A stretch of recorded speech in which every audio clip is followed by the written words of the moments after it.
Shalom saudara-saudara yang terkasih, kita berjumpa kembali di dalam Renungan dan Doa Pagi GKJ Kemuliaan di hari Sabtu 19 November 2022. Bacaan Alkitab hari ini terambil di dalam Injil Lukas pasal 18 ayat 15 sampai dengan yang ke-17. Saya akan membacakan nats Alkitabnya di ayat ke-17 yang demikian. Aku berkata kepadamu, sesungguhnya barang siapa tidak menyambut kerajaan Allah seperti seorang anak kecil, ia tidak akan masuk ke dalamnya. Demikianlah pembacaan firman Tuhan. Saudara-saudara, renungan pada pagi hari ini berjudul Belajar Beriman Seperti Anak Kecil. Saudara-saudara, mendengarkan judul renungan hari ini mungkin ada di antara saudara-saudara yang heran. Bagaimana mungkin kita belajar dari anak-anak, apalagi mengenai iman? Bukankah iman itu membutuhkan kedewasaan? Pada umumnya, anak-anak malah yang perlu banyak belajar tentang iman dari orang dewasa. Bahkan dalam kehidupan bergereja, ada pandangan bahwa anak-anak dipandang sebagai jemaat tanda petik kecil. Ibadahnya dipisahkan biar tidak mengganggu ibadah warga dewasa.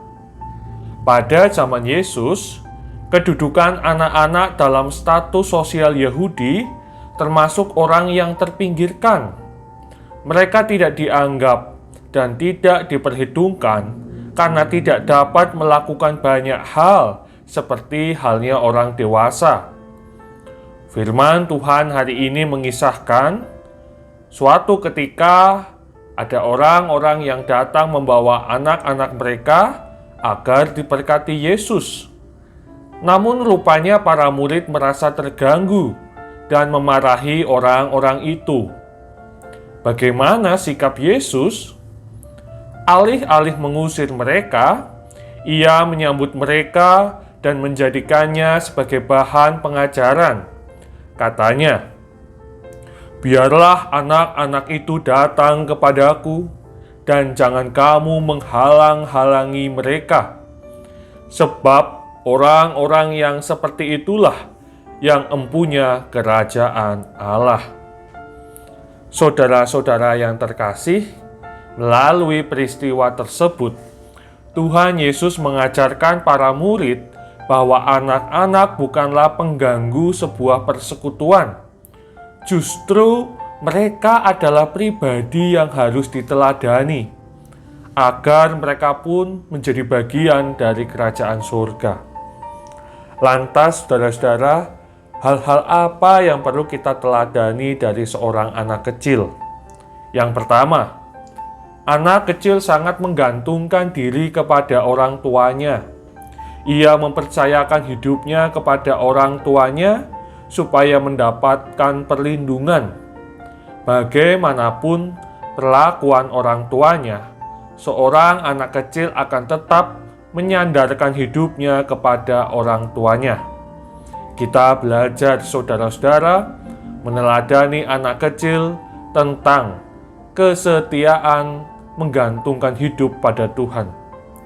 Mau apapun kehendak dan rencana Tuhan, walaupun itu tidak sesuai dengan pikiran dan rencana kita harus bersandar dan percaya penuh kepada Tuhan. Kedua, anak kecil belum memiliki banyak keinginan, sehingga ia dengan mudah diarahkan kepada Kristus, seperti halnya pada saat itu. Mereka dengan mudah menuruti kehendak orang tuanya untuk mendapatkan jamahan kasih Kristus. Kita belajar bahwa menyaring kembali keinginan dan kehendak kita, apakah itu seturut dengan kehendak Tuhan? Kita mengingat, bukan kehendakku yang terjadi, melainkan kehendakmu lah yang terjadi. Ketiga, anak-anak memiliki motivasi yang tulus dan jujur. Anak kecil yang belum tahu apa-apa, ia akan mengekspresikan dirinya secara tulus dan jujur.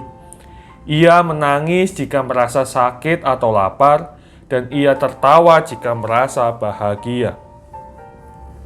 Anak-anak menampilkan diri mereka apa adanya.